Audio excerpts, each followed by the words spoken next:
Entonces, la clase de hoy es la clase de cerámica. Vamos a hablar de una primera parte sobre lo que es materia prima propiamente dicha. Y después hablaremos más sobre lo que son los tipos de hornos, equipamientos que se utilizan en la industria y cómo se realiza o se preparan esos materiales aquí en nuestra industria cerámica en Paraguay. Como ustedes saben, Paraguay tiene varias industrias cerámicas y principalmente en la zona de cordillera, arroyos y esteros, ¿sí? Tenemos varias fábricas artesanales, semicontinuas o semi-industriales e industriales de cerámica en Paraguay. Esa cerámica, lógicamente, como ustedes saben, necesita un tipo de materia prima o mineral necesariamente para poder realizar o preparar esa cerámica, ¿sí? O ladrillos, por ejemplo, y para ello necesito utilizar dos materias primas principales, como son la arcilla y el caolín, ¿cierto? Que son las materias primas más importantes en el proceso de fabricación de cerámica. Además de la arcilla y el caolín, tenemos una serie de otros productos o otros aditivos que podemos dar a esa mezcla para crear esa cerámica. Y una vez mezclado el material con el caolín y la arcilla, ese material pasa por una amasadora, laminadora, que lo que hace justamente es permitir reducir al máximo los grumos, ¿sí? O las aglomeraciones de partículas que existan en una lámina, ¿sí? de plástica, de arcilla y caolín. Y posteriormente pasa por un proceso de extrusado para obtener justamente los moldes que estamos encontrando ahí, o sea, las formas de la cerámica que vemos aquí. Finalmente, este material ingresa a la zona de secado, como en este caso, esto que están viendo aquí en la imagen es un horno de secado, y en ese horno de secado se da el proceso de justamente evaporación del agua, pero se da de forma paulatina, de forma lenta, justamente para evitar que haya tensión sobre esa cerámica que está ingresando y que esa cerámica se rompa. No se puede evitar la etapa de secado porque no puedo llevar directamente a la cocción mi cerámica, porque allí voy a ejercer justamente mucha tensión sobre la estructura y se va a romper dentro de ese horno o cuando se saque del horno. ¿Está bien? Entonces, después del amasado, después del laminado, después del extrusado, yo tengo que secar ese material y posteriormente cocer para darle justamente propiedades vítreas, o sea, que las propiedades vítreas y que los óxidos y sales que están presentes en ese material puedan cristalizar y obtener de esa forma la cerámica resistente. Entonces, básicamente eso es el principio del proceso de producción de cerámica. Entonces, vamos a hablar rápidamente sobre lo que es, qué tipo de materia prima o materias primas pueden ser utilizadas para la fabricación de cerámica. Algunas de las características de estos productos y esta materia prima, mucho de química, vamos a hablar un poco de la composición química de estos materiales. Vamos a hablar también sobre las operaciones y equipamientos que tenemos que utilizar para la fabricación de cerámica y por último trataremos también lo que tenga que ver con flujogramas de proceso de producción de cerámica. Bien, entonces por definición, antiguamente los griegos llamaban a quéramos, ¿verdad? Que significaba tierra o arcilla, y su significado en realidad viene más de tierra quemada, el quéramos, o sea, tierra quemada. Entonces preparaban los griegos en esa época, antes de Cristo, lógicamente, bloques de mezclas de arcilla, principalmente y caolín, que hay mucho en esa zona también de Grecia, y justamente con ello permitían, por un proceso de quemado en un horno, obtener un material resistente para sus construcciones. El material producido generalmente está constituido, como dijimos, por arcilla o mezclas de arcillas, ¿sí? Se seca ese material, es cocido entre 900 y 1400, incluso 1700 grados Celsius. Y posteriormente a la cocción se consigue vitrificar y cristalizar los minerales para que se obtengan materiales resistentes. Aquí vemos los bloques y algunos de los productos que se fabrican aquí en Paraguay justamente. Sí, los bloques cerámicos, el convoco que ya conocen, Probablemente en las casas antiguas se encuentra más de este tipo de material, esa estructura. Ladrillos estructurales, ¿sí? Ladrillos laminados, donde se van formando láminas o capas de arcillas para armar esa cerámica. También tenemos las tejas, tejuelones, ¿sí? Y estos últimos que de moda está hoy en día, que justamente son esas guardas de cerámica y que tienen un aspecto vítreo sobre la superficie de ese material también. ¿Está bien? Bien, ¿cuál es la materia prima principal en el proceso de fabricación de cerámica? Principalmente tenemos las arcillas, ¿verdad? Y las arcillas, como ustedes están viendo aquí, están distribuidas, ampliamente distribuidas en el territorio nacional, principalmente en la zona de la cordillera. Esa arcilla, ¿cierto? Que es nada más que un material en forma de color tierra, ¿verdad? Textura terrosa, es granulado y está justamente constituido por otros minerales que no son arcillosos, como el cuarzo, ¿sí? Que básicamente son silicatos, hematitas, que son silicatos a base de hierro, y pirita también, silicatos a base de hierro y de aluminio, ¿cierto? Por otro lado, dentro de esa arcilla también encontramos materia orgánica y otras impurezas.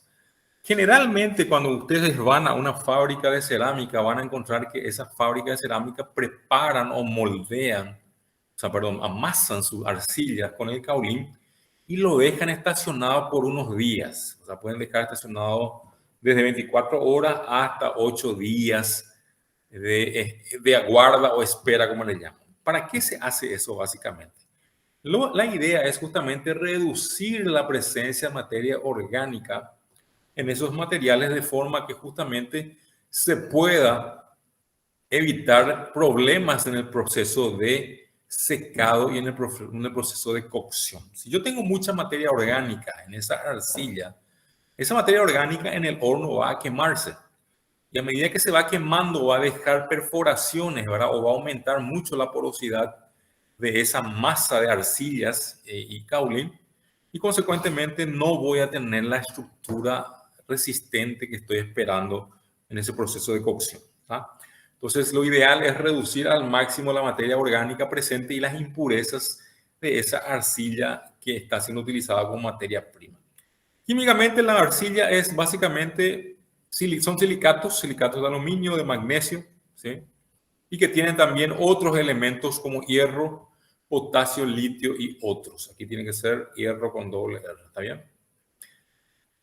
Bien, ¿cuáles son las propiedades justamente de la arcilla? La arcilla tiene esa propiedad justamente de ser plástica y que sea fácilmente moldeable. Además de eso, una vez seca, esa arcilla tiene mucha resistencia al húmedo. Se secó, se evaporó y se coció esa arcilla y consecuentemente se puede mojar y esa arcilla no se va a desprender. ¿Qué es lo que ustedes ven justamente en sus hogares, ¿verdad? Especialmente de quien tiene ladrillo visto, ¿verdad? O a la vista. ¿Por qué? Porque justamente ese material o la arcilla que se utiliza puede resistir la presencia de agua sin ningún problema. Entonces no hay el problema de desmoronamiento por presencia de humedad. Notablemente aquí en Paraguay se utiliza mucho ladrillo y ladrillo visto para construcciones. También he visto mucho de eso en Colombia, principalmente en Medellín, ¿sí? Donde muchas de las construcciones, incluso edificios, están recubiertos con ladrillos vistos, ¿verdad? Entonces, a diferencia de otros países, nosotros sí tenemos mucho material también que puede ser aprovechado justamente para la fabricación de ese tipo de material, de ladrillos.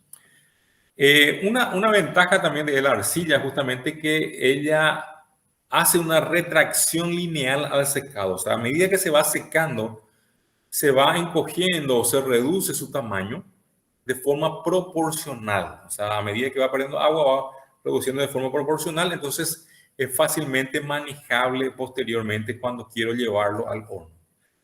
La arcilla también es fácilmente compactada y tiene una propiedad pixotropía que se denomina a la propiedad de disminuir su viscosidad con el esfuerzo de cizalla. O sea, a medida que voy agitando esa masa, justamente se va reduciendo la viscosidad. Existen otros materiales, como por ejemplo el almidón con agua, que cuando yo voy haciéndole mucho más esfuerzo, justamente aumenta su viscosidad de ese material. A diferencia de eso, la arcilla va disminuyendo su viscosidad a medida que voy ejerciendo una fuerza de cizalla sobre ese material. Entonces, estas son las propiedades importantes que debo considerar a la hora de escoger justamente el tipo de material que voy a utilizar para preparar una cerámica. Entonces, las arcillas en general tienen estas propiedades de plasticidad y resistencia que son necesarias a la hora de fabricación de cerámica. ¿Está bien? ¿Alguna pregunta hasta aquí?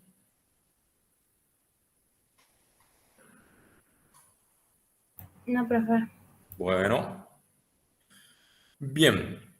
¿Qué pasa con esa materia prima, con esa arcilla? O sea, yo no uso una arcilla específica. O sea, puedo encontrar en una zona un tipo determinado de arcilla con mayor preponderancia justamente de su estructura cristalina, ¿verdad?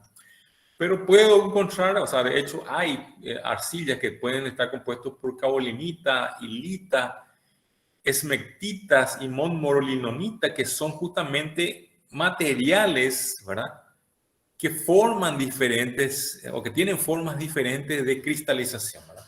Vean aquí, yo tengo una estructura piramidal, ¿verdad?, donde en la parte central tengo justamente sílice y los puntos rojos corresponden a oxígeno. Entonces, esta es una forma cristalina que yo puedo encontrar en una arcilla. Aquí, por otro lado, vemos que la parte central justamente tengo aluminio como elemento central de esa estructura. Y por otro lado tengo OH, grupos OH formando parte de la estructura. Y vean que son como pirámides contrapuestas, ¿cierto? Y esas pirámides contrapuestas justamente se pueden ir uniendo y formando una estructura muy compacta que justamente le da resistencia a esa arcilla. Puedo tener diferentes composiciones, de verdad, justamente de esas arcillas. Puedo tener mayor cantidad de oxígeno, OH, aluminio o sílice. Principalmente tengo en mi estructura sílice y aluminio para las arcillas. Hay diferentes composiciones, diferentes formas cristalinas que puedo encontrar en una misma arcilla, ¿sí?, o en la mezcla de arcillas propiamente dicho. Bueno, en la arcilla caolín o caolinita, que es un tipo de arcilla también, o sea, acá normalmente decimos arcilla y caolín por un lado, pero el caolín también es un tipo de arcilla, ¿sí? Y que justamente fue encontrado en China, en una colina que se llamaba Kaolin, China, ¿verdad? Que es un mineral de color blanco grisáceo, como están viendo aquí, que tiene forma o estructura justamente de tierra, ¿verdad?, forma terrosa, y que cuando molido se puede obtener granos muy finos de este material. Su composición principalmente, como dijimos, silicato de aluminio, ¿sí?, hidratado, con 2 moléculas de agua en este caso, y contiene aproximadamente 39.5% de alúmina o óxido de aluminio, 46.5% de óxido de silicio o sílice y 13.9% de agua. ¿Cuál es la característica importante del caolín? Justamente que tiene mucha plasticidad, ¿verdad? Entonces yo puedo fácilmente moldear ese material. No es abrasivo, no es tóxico, es inodoro. ¿Está bien? No sé si ustedes saben, pero en el proceso de fabricación de aceite de coco, bocaya, yo necesito separar justamente la pulpa del carozo. Y eso es un proceso muy difícil después de hacer la molienda o la ruptura del carozo, separar el carozo de la pulpa que contiene también aceite. Dentro de esa pulpa hay, o sea, mientras la pulpa envuelve el carozo y el carozo tiene en su interior una nuez, ¿verdad?, que es el coco blanco que conocemos. La parte externa del carozo está cubierta por esa pulpa. Para separar ese proceso, yo lo que hago es normalmente remuevo la pulpa por un proceso, ¿sí?, de separación de pulpa, y generalmente se queda el carozo que yo necesito romper para quitar esa almendra que se encuentra en su interior. Entonces lo que yo hago es romper ese material. Una vez que yo rompí, necesito separar la almendra del carozo. Entonces lo que yo hago es lo siguiente, mezclo esa almendra y carozo con un poco de caolín, una suspensión de caolín, y eso permite justamente la separación del carozo. Por la parte de arriba y por la parte de abajo va nuestra almendra que contiene el aceite que nos interesa. ¿Por qué utilizo caolín? El caolín justamente lo que permite es que se dé el empuje y la separación de estas partes de forma a que yo pueda obtener por un lado ese carozo, para que normalmente va a ser utilizado para combustión, y por otro lado tengo la nuez, que es de mi interés para la obtención de aceite también. ¿Está bien? Entonces, no solamente utilizo caolín para la fabricación de cerámica, sino que también puedo utilizar caolín en la fabricación o la extracción de aceite, ¿sí? De almendras, de coco en bocaya, o también puedo incluso utilizar caolín en la fabricación de papel. Como es un material grisáceo blanco también, eso yo puedo utilizar para preparar papel blanco en la industria y darle carga también al papel para mayor resistencia. ¿Está bien? Entonces son algunas de las características entonces del caolín. ¿Dónde encontramos arcilla y dónde encontramos caolín en Paraguay? Aquí vemos un mapa interesante justamente que nos muestra las zonas donde existe mayor cantidad de arcilla.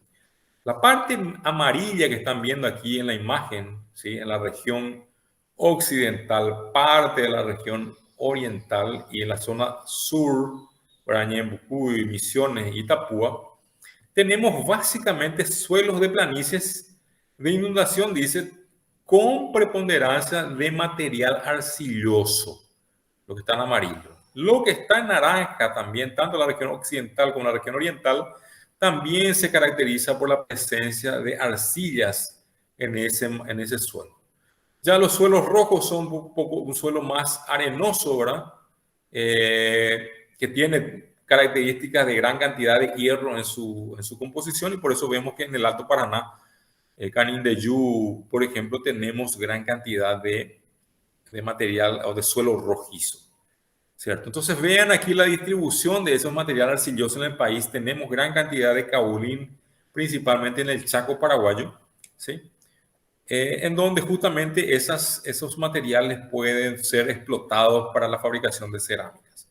Aquí vemos Misiones, caolín en gran cantidad, dice Central, también tenemos arcillas en el departamento central. En Itá, por ejemplo, hay muchas arcillas, hay mucho caolín en Itá.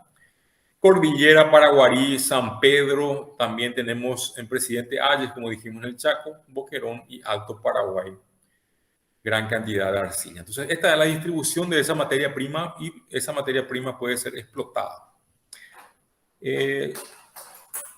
Hay algunas dudas que siempre nos preguntamos, ¿por qué Paraguay no tiene cerámicas finas, industria de cerámica fina? Bueno, Paraguay está trabajando justamente en la producción ahora de cerámicas de mejor calidad, justamente porque sus procesos están mejor controlados y las mezclas de arcilla, ¿verdad?, y caolín están siendo mejor estudiadas para obtener una calidad de cerámica mejor, ¿verdad? Entonces, se puede hacer justamente las cerámicas esmaltadas cuando se coloca una capa, ¿verdad?, de esmalte sobre esa cerámica base, ¿sí? Y esa cerámica esmaltada justamente tiene un material vítreo que le da justamente mayor finura o mayor calidad al producto que se obtiene. ¿Está bien?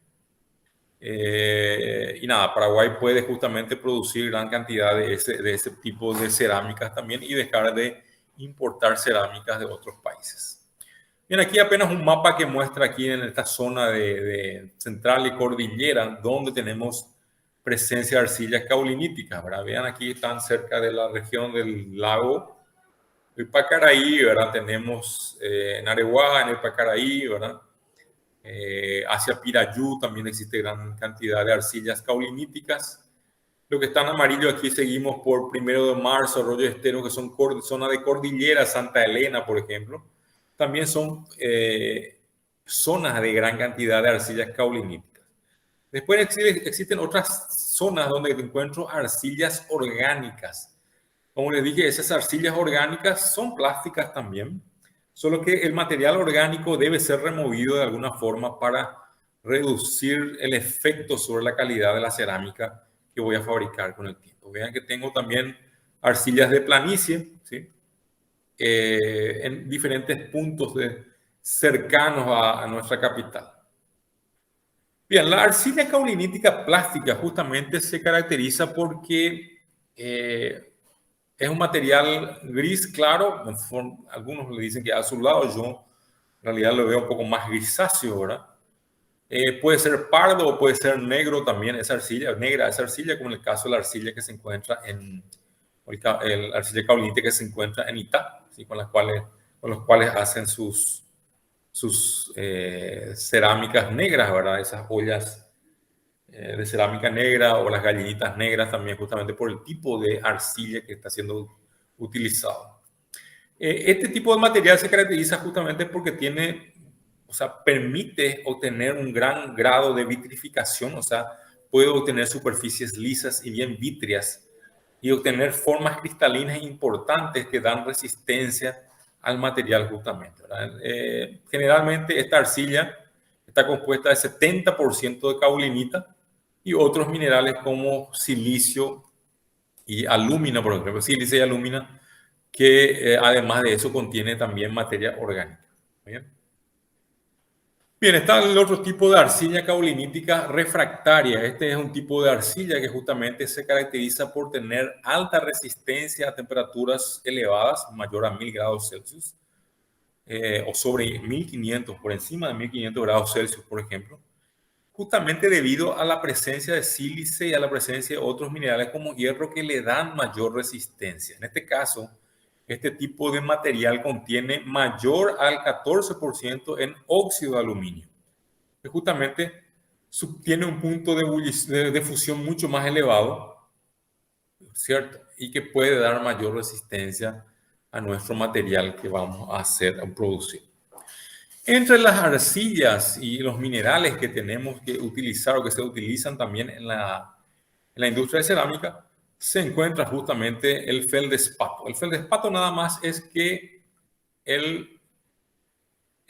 la sal de sílice, que tiene sílice y alúmina, en presencia de potasio, de sodio, de bario o de cesio. Vean aquí, tengo la sílice, el óxido de aluminio y en este caso el óxido de potasio, que puede ser reemplazado por óxido de sodio, óxido de bario o óxido de calcio también, ¿verdad? O de litio. Entonces el feldespato justamente tiene una característica de que este material funde a una temperatura relativamente baja, ¿cierto? Y son generalmente empleados para materiales vítreos o para cerámicas esmaltadas, ¿cierto? O productos vítreos propiamente dicho. Justamente porque tiene ese poder de fundir a temperaturas relativamente bajas y que se pueden dar moldes o forma a ese material.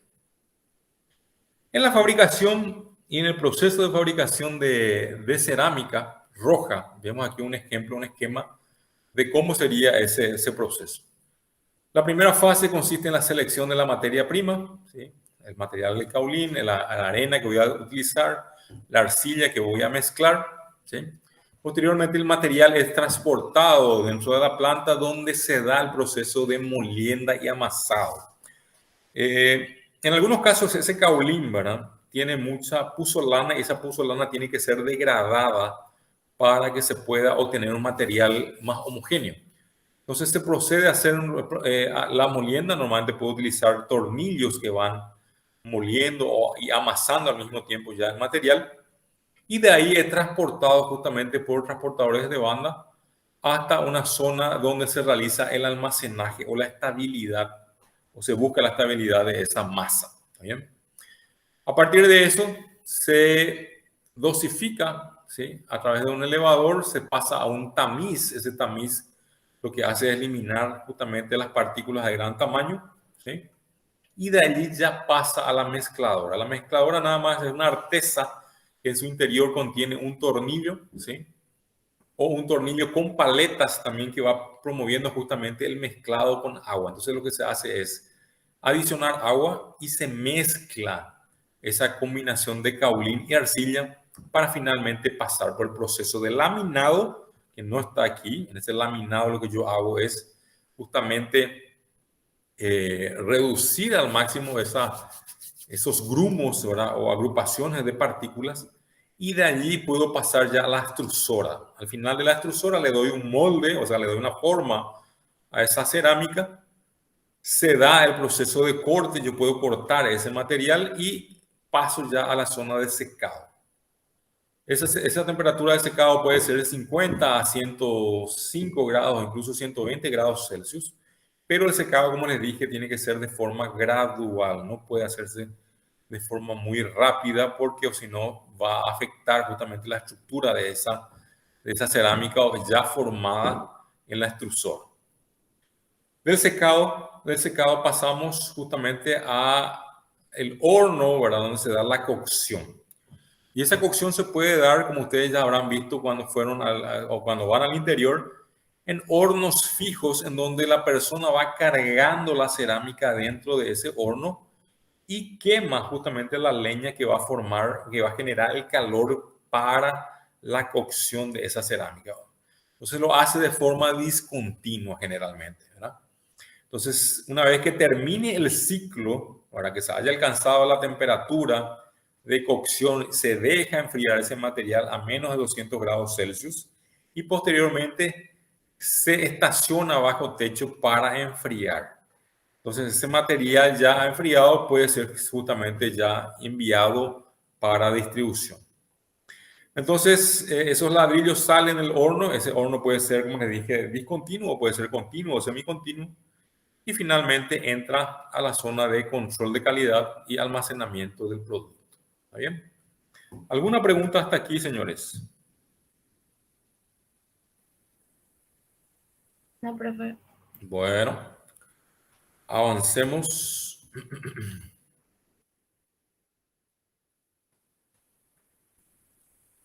Bien, la producción de la cerámica roja puede darse de tres formas.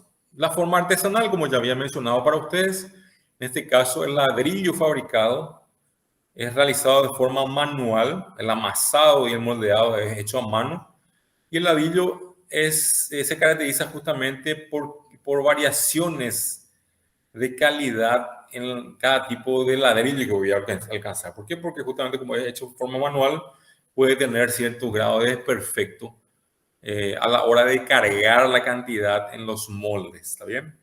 Entonces, esa forma artesanal y tradicional solamente se está haciendo en algunas partes.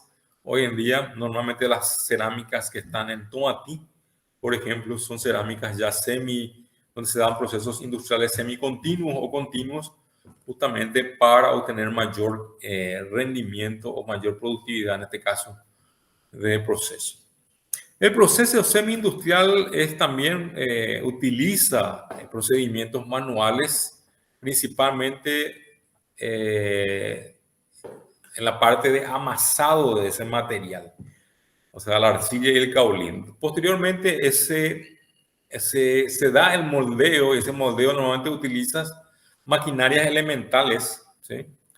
Y que puede pasar por una extrusora justamente, donde se le va ejerciendo una presión sobre esa extrusora a un molde para que se dé la formación del ladrillo justamente en ese material. A diferencia del ladrillo artesanal, el ladrillo semi-industrial justamente ya me da un producto un poco mejor en calidad porque ya tengo una superficie mucho más lisa que en el caso del ladrillo artesanal. Eso se evidencia fácilmente cuando uno se va a comparar esos ladrillos.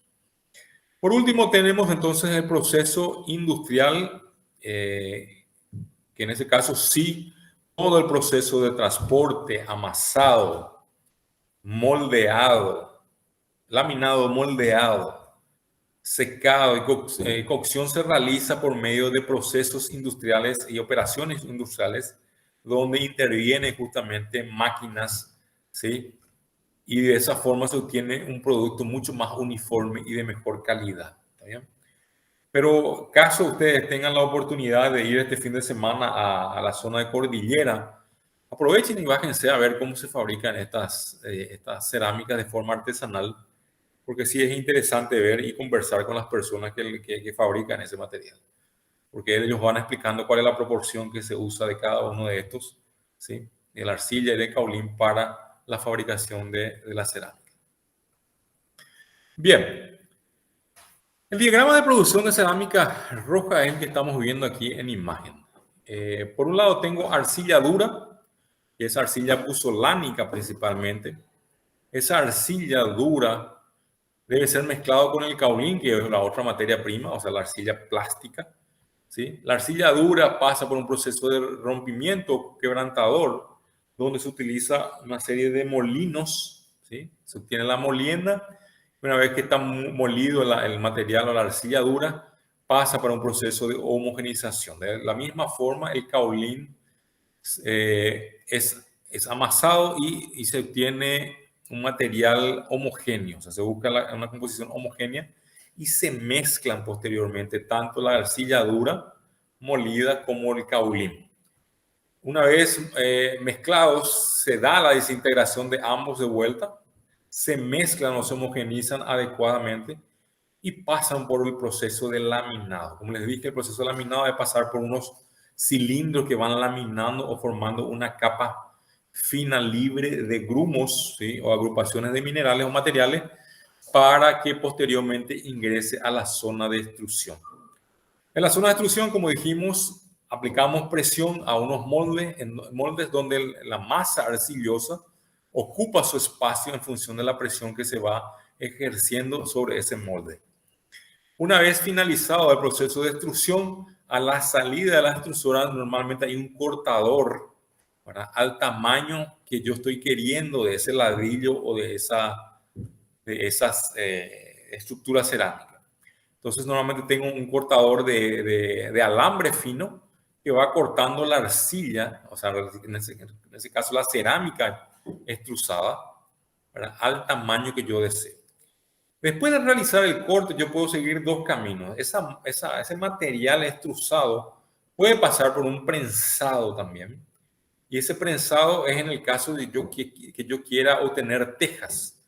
Entonces, ese material cortado pasa de vuelta para un molde donde se va ejerciendo una presión en forma de que se obtengan las tejas que son utilizadas en los hogares, ¿verdad? Por otro lado, puedo seguir el corte directamente ya al secado, en donde voy a obtener los ladrillos o bloques de ladrillos o tejuelones. Y del secado, tanto las tejas como el ladrillo pasan al proceso de cocción, inspección y expedición.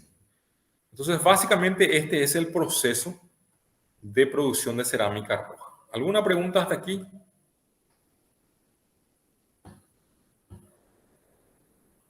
No, profe. Bueno, seguimos entonces. Bueno, ¿cómo se hace la extracción de la arcilla y el caolín? Esa arcilla dura y el caolín. En todo caso, tanto la arcilla como el caolín se obtienen a partir de canteras, ¿verdad?, que normalmente utilizan retroexcavadoras, o eventualmente en el caso de las arcillas duras tengo que detonar las rocas para que pueda separar ese material. En la zona cordillera es muy fácil cavar y encontrar ya yacimientos de caolín, ¿sí? Entonces es mucho más fácil separar y ustedes van a ver que en la propia fábrica de ladrillos yo tengo un montículo de caolín que voy separando justamente para realizar el proceso de mezcla con la arcilla dura. Bien, entonces esto van a encontrar de diferentes formas y dependiendo del proceso voy a necesitar o no el uso de maquinarias. Después de la extracción de ese mineral, o sea, el caolín y la arcilla dura, yo necesito romper, o sea, disgregar esa arcilla, ¿verdad? O sea, y por sobre todo homogeneizar. Entonces yo puedo usar dos formas de materiales. Puedo pasar primero por un secador, ¿sí? Seco parcialmente el material y posteriormente paso a una mezcladora. Vean aquí que es un cilindro que está recubierto con salientes de metal como martillos, y lo que hace es justamente va a mezclar y va a reducir también el tamaño de partícula de ese material. Una vez que se tiene ya ese material finamente dividido, tenemos o se pasa justamente al depósito. Sí, ¿alguna pregunta? Sí, ¿qué diámetro más o menos, o sea, se busca con la granulometría? Granulometría. Sí, Mira, yo tengo que, de preferencia, si yo quiero reducir al máximo, ¿verdad? Y hacer que el material sea mucho más fino, yo tengo que reducir a menos de 1 centímetro el material inicial. O sea, aquí, vean que ya estoy sacando, ya vean que está entrando material, ¿sí? De mayor tamaño. Esto lo que va a promover es, va a enviar o va a proyectar el material contra la carcasa y con eso se va a obtener un material inferior a 1 centímetro. O sea, generalmente yo lo que quiero es que eso tenga polvo. Entonces, cuanto más tiempo dejo yo en el amasador rompedor, yo voy a obtener material fino. Fino, les digo, menor a ver, ¿a cuánto podemos decir? Cero. Menor a 1 milímetro. Es de preferencia lo ideal, porque después eso voy a llevar de vuelta a una amasadora. ¿Está bien? Cuanto más fino es el material, mejor para obtener un material laminado, ¿verdad? Sin deformaciones en la superficie, o sea, obtener una superficie mucho más lisa de ese material.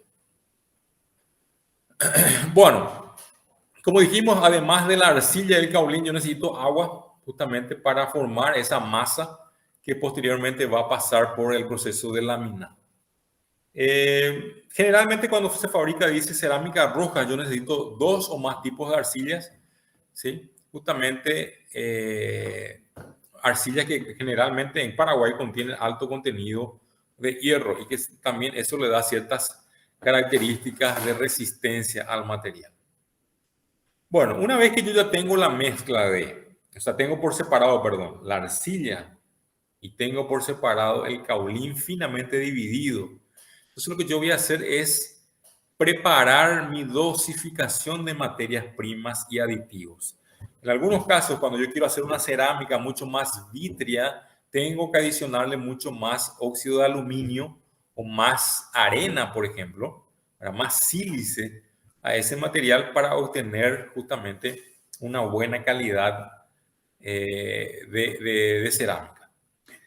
Por otro lado, un material que también se puede utilizar y que da una sílice de buenísima calidad es la cascarilla de arroz.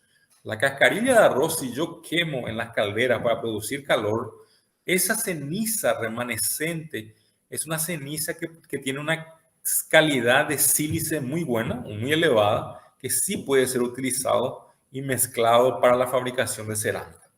De hecho, hay industrias en el departamento de Itapúa que lo que hacen es usar la cascarilla de arroz, queman esa cascarilla de arroz en las calderas, obtienen la ceniza y esa ceniza lo venden ahora o lo distribuyen a las industrias cerámicas. Además de eso, también se pueden usar otros tipos de cenizas de la combustión de otros materiales justamente. ¿Por qué? Porque esas cenizas van a estar ya prácticamente libres de materia orgánica. Entonces voy a tener sílice o óxido de aluminio de buena calidad sin materia orgánica. ¿Está bien? Entonces lo que se hace es la dosificación de las materias primas y aditivos, ¿sí? Justamente en función de la formulación o la mezcla de masas que voy a querer. De forma general, dice, se puede clasificar en suspensión para la obtención de piezas de molde, de yeso o resinas porosas. En ese caso, la arcilla, el caolín puede tener también un poco de sulfato de sodio o sulfato de calcio en su estructura. Entonces, va a depender de la composición que estoy queriendo y del tipo de material que voy a fabricar. También puedo obtener un material un poco más, menos fino cuando utilizo más materia prima granulada, por ejemplo. ¿Sí? O bien puedo hacer una suspensión, o sea, preparar la mezcla de agua, caolín y arcilla y dejar eso fácilmente amasable para que yo pueda posteriormente moldear ese material. Bien, entonces, después de ese proceso de homogenización y dosificación de las partes, de los componentes de la cerámica, yo necesito realizar el laminado. El laminado, como les dije, es nada más pasar por una serie de cilindros que van reduciendo, ¿verdad?, a menos de 5 milímetros o como máximo 8 milímetros el espesor de la masa. Entonces, con eso se reduce al máximo los grumos que se pueden ir acumulando, ¿verdad?, de material para evitar justamente, o para conseguir justamente material mucho más liso. Después ingresa a la extrusión y al corte. Entonces, antes de pasar por la extrusora, que es esto que estamos viendo aquí en la imagen, ¿sí?, yo paso por unos cilindros laminadores que justamente homogenizan, ¿verdad?, esa lámina de cera o de mezcla o la masa que yo tengo. Esa masa cruda es forzada a pasar a través de moldes, como están viendo aquí. Vean cómo salen los tejuelones. Estos tejuelones que están aquí abajo salen así de forma continua, ¿sí?, de la extrusora. En la extrusora, lógicamente, tengo vapor, ¿sí?, porque ya tengo que eliminar una parte de esa humedad en la extrusora, y ejerzo, lógicamente, presión a través de los moldes para que el material vaya adquiriendo la forma que yo deseo. La masa adquiere la forma del tejuelón o el ladrillo que yo estoy queriendo. Entonces vean que sale de forma continua y a medida que va saliendo de la extrusora, aquí no se ve, pero existe una especie de hilo metálico, ¿sí?, como un alambre, que lo que va haciendo es cortar en diferentes secciones, ¿sí?, este material extrusado que sale de forma continua de la extrusora. Entonces lo que va a hacer es cortando, y vean aquí, a medida que va pasando por este transportador, él justamente se va secando parcialmente al aire también. El cortador no se ve muy bien, pero el cortador está en esta zona. Entonces, esta es la salida de la extrusora y después pasa por el cortador, y justamente lo que me va a hacer es cortar ese material continuo para obtener el molde o la forma definitiva, el tamaño definitivo del ladrillo o, en este caso, de la cerámica. ¿Ok? Una vez que se dé este proceso de laminado, extrusado y corte, yo necesito, lógicamente, secar ese material. ¿Qué pasa con el caso de las tejas? Las tejas también son justamente, yo paso al proceso de laminado, y después del proceso de laminado yo necesito pasar ese material o esa masa a unos moldes específicos. Generalmente se utilizan prensas hidráulicas, ¿verdad?, que lo que hacen es justamente presionar la masa a través de un molde metálico, ¿sí?, y puede tener o puede consistir justamente en un molde que vibra para que se acomode mejor el material en la superficie del molde. Y ejerzo, lógicamente, vacío y puedo dar un calentamiento para evaporar parcialmente el agua. Generalmente, la presión se ejerce solamente por un lado, entonces yo puedo facilitar más la separación posterior de esas tejas de los moldes. Hay una cosa que se llama prensado isostático. Prensado isostático justamente se caracteriza porque la presión se distribuye de forma uniforme sobre la pieza que voy prensando. Cuando yo ejerzo una presión isostática, una presión igual, distribuida uniformemente sobre el molde y la masa, justamente lo que yo evito es o reduzco al máximo la porosidad de la superficie. Por eso que cuando ustedes comparan una teja con un ladrillo común, van a encontrar que la teja no tiene esa porosidad característica que tiene el ladrillo, ¿tá?, porque justamente se hacen en estos moldes específicos, ¿verdad?, que lo que hacen es crear vacío, vibrar y ejercer una presión uniforme sobre ese material o esa masa para adquirir un material mucho más liso. ¿Está bien? Entonces, es importante conocer esa parte de cómo se fabrican las tejas. Bueno, tanto el ladrillo que salió de la extrusora y se cortó, así como la teja, como les dije, tiene que entrar al proceso de secado. Y para hacer ese proceso de secado, yo necesito considerar algunos puntos muy importantes antes de la cocción. Entonces, el tratamiento térmico está constituido, además del secado, por la cocción propiamente dicha. Entonces, estas dos etapas son fundamentales para la fabricación de cerámica. Si yo no considero o no tengo en cuenta y no realizo el secado de forma adecuada, esto puede dar lugar a ruptura del material. Entonces, ese secado puede variar entre horas, ¿verdad? Y en algunos casos, dependiendo del tipo de equipamiento que utilizo, puede durar incluso días, ¿tá? Antes de que yo pueda meter la cerámica al horno. Bueno, como dice aquí, después de la formación del material de esa cerámica, en la extrusora yo eliminé cierta cantidad de agua, ¿sí? Y posteriormente tengo aún un material o una cerámica cruda, ¿sí? Con mucha cantidad de humedad. Entonces lo que yo necesito es eliminar esa humedad, y esa humedad se elimina de forma intermitente, ¿verdad? Cuando hago secado intermitente por varias horas o varios días, o bien cuando hago secado continuo también, ¿sí? Y las temperaturas pueden variar entre 50 y 150 grados Celsius. Temperaturas mucho más elevadas que 120 y 150 grados Celsius van a acelerar de forma drástica el secado y consecuentemente voy a promover la ruptura de ese material. Entonces vean aquí cómo el material crudo se coloca sobre unos carritos dentro de él. Hay unas bandejas, esas bandejas perforadas, ¿verdad? Ingresan justamente con la cerámica dentro de los secadores. Esos secadores normalmente se calientan con gases provenientes del horno de cocción, donde se da la cocción de la cerámica.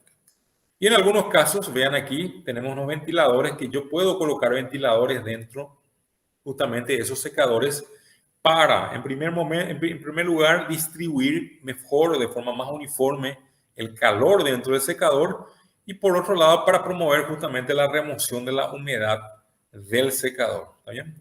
Entonces, el vapor, o sea, el humo o el gas que viene del horno es el que es utilizado justamente para realizar el secado de ese material. Existen otros tipos de hornos, vean aquí, perdón, de secadores. Vean aquí, yo tengo llamas que están dentro de ese secador, que puedo usar gas propano, por ejemplo, para quemar ese gas propano y promover calor dentro de esos secadores.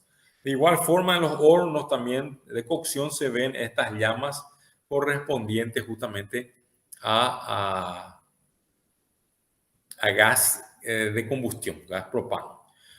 La cocción, ¿verdad? O el proceso de cocción se denomina sinterización. O sea, es la cocción o la sinterización. En el proceso de sinterización, justamente lo que yo hago es alcanzar temperaturas entre 800 y 1700 grados Celsius. Con eso, ¿qué es lo que yo permito? Justamente permito que se fundan los diferentes óxidos que están presentes dentro de esa masa de caolín, de arcilla, para feldespato y otros componentes. Se funden los óxidos y se van formando estructuras cristalinas a medida que se va enfriando. Entonces, la temperatura justamente que debo considerar es la de 800 a 1700 grados Celsius en esos hornos. Y va a depender si yo utilizo un horno continuo o un horno discontinuo para que mi proceso pueda durar 12 horas, 24 horas o 36 horas de proceso de cocción. Les recomiendo alguna vez también que hagan un tour, ¿verdad? En estas ciudades como Areguá o Itá, en donde ellos realizan la apertura de los hornos, ¿verdad? Entonces ustedes van viendo que ellos colocan sus materiales ya secos en sus hornos, y normalmente eso dura días de cocción dentro de esos hornos, y después de un determinado tiempo, una semana o 2 semanas incluso, ellos lo que hacen es la apertura de ese horno para poder justamente enfriar el material de forma lenta y consecuentemente ya permitir la vitrificación final de los óxidos que se forman en la cerámica. ¿Alguna pregunta hasta aquí, señores?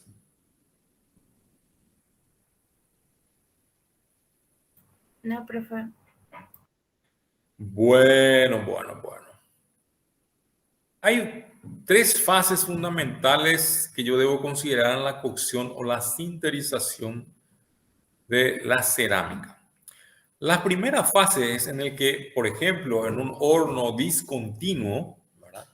Lo que yo hago es abrir el horno, cargar de forma manual o con carritos dentro la cerámica que yo necesito cocer. Entonces, en la primera fase se da justamente el calentamiento del horno. Aquí vemos la zona de calentamiento de ese horno, donde hay llama, y esa llama justamente va a producir un gas que va a recorrer todo el interior del horno. Entonces, en la primera fase del calentamiento, yo comienzo también a aclimatar, ¿verdad? Esa cerámica. Entonces, para que el proceso no sea muy intenso, ¿verdad? Entonces, lo que yo hago es colocar esa cerámica y aumentando la temperatura paulatinamente dentro del horno hasta alcanzar la temperatura de sinterización que es de 900 a 1700 grados Celsius aproximadamente. Entonces, lógicamente, cuando alcanzo la temperatura de sinterización, lógicamente defino el tiempo. Como les dije, puede variar 12 horas, 24 horas, 36 horas, dependiendo del tipo de material que yo tenga y qué tipo de composición tengo también. Posterior a ese proceso de sinterización o cocción, yo necesito enfriar ese material a temperaturas inferiores a 200 grados Celsius para que yo pueda separar y sacar ese material del horno. Cuando es un proceso discontinuo, como en este caso de este horno, lógicamente yo puedo llevar días para completar una fase completa de fabricación de cerámica. Pero también puedo utilizar hornos continuos o semicontinuos. Los hornos continuos justamente se caracterizan porque son en forma de túneles de 100, 150 metros de largo. ¿Está bien? Si no me equivoco, la longitud más corta de esos hornos es de 80, 85 metros aproximadamente.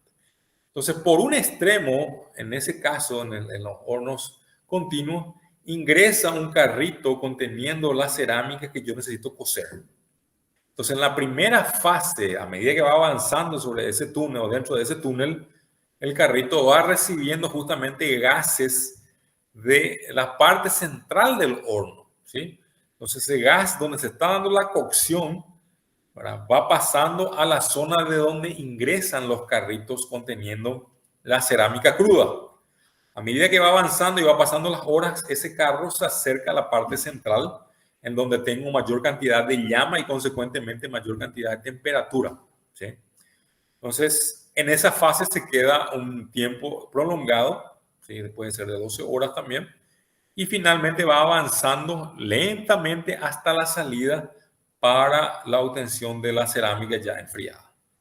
Estos gases que se forman o que se dan dentro de estos hornos justamente lo que permiten es que se dé la circulación de esos gases por convección. ¿Sí? Entonces, por convección, esos gases van circulando a través justamente de la cerámica y vean que por la parte inferior de ese horno yo tengo unas aberturas de salida de esos gases. Entonces, los gases ingresan, ¿sí?, circulan dentro del horno y finalmente por la parte inferior salen a través de la chimenea gracias al tiro que justamente genera esa chimenea. ¿Está bien?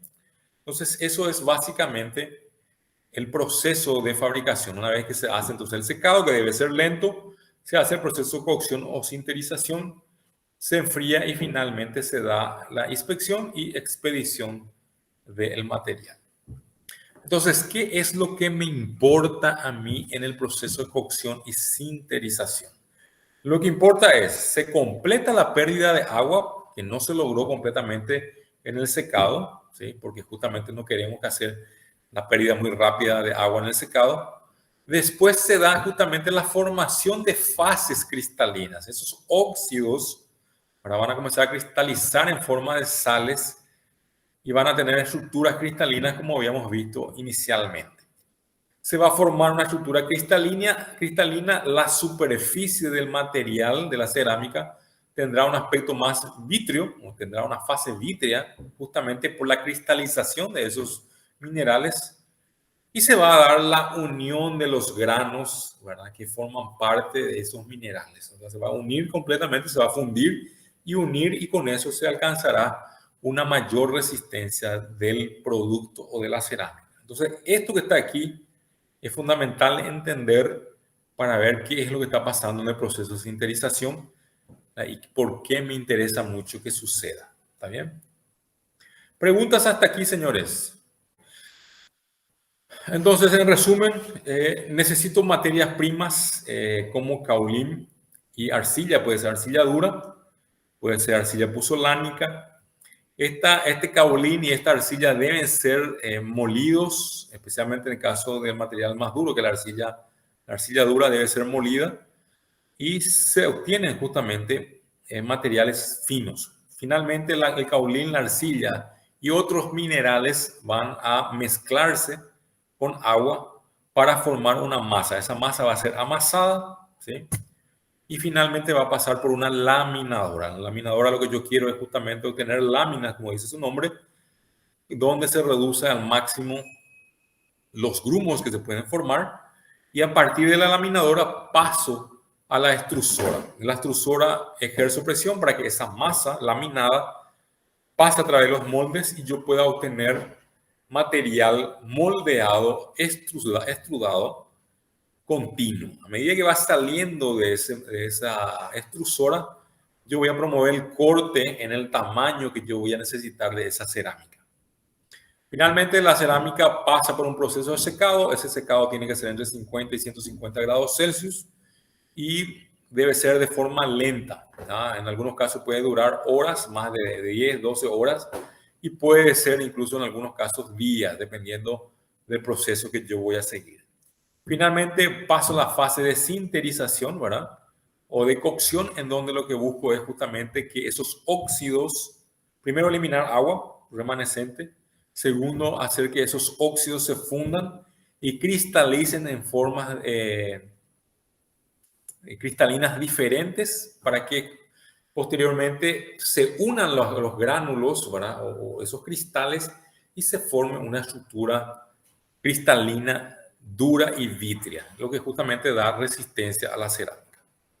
Entonces, dependiendo de qué tipo de material lo voy a preparar, o sea, qué tipo de producto quiero, si quiero hacer tejas, uso probablemente la misma masa, ¿sí?, pero uso otro equipamiento que en ese caso tengo un molde específico para tejas, donde aplico vibración y aplico vacío para que justamente y una presión homogénea sobre ese molde para que se obtenga un material mucho más liso en comparación con un ladrillo común convencional. ¿Está bien? Perfecto. Entonces quedamos por aquí. La clase de hoy termina y probablemente la próxima semana hagamos lo último que falta de esto de cerámica y hacemos ya el repaso general de nuestra materia.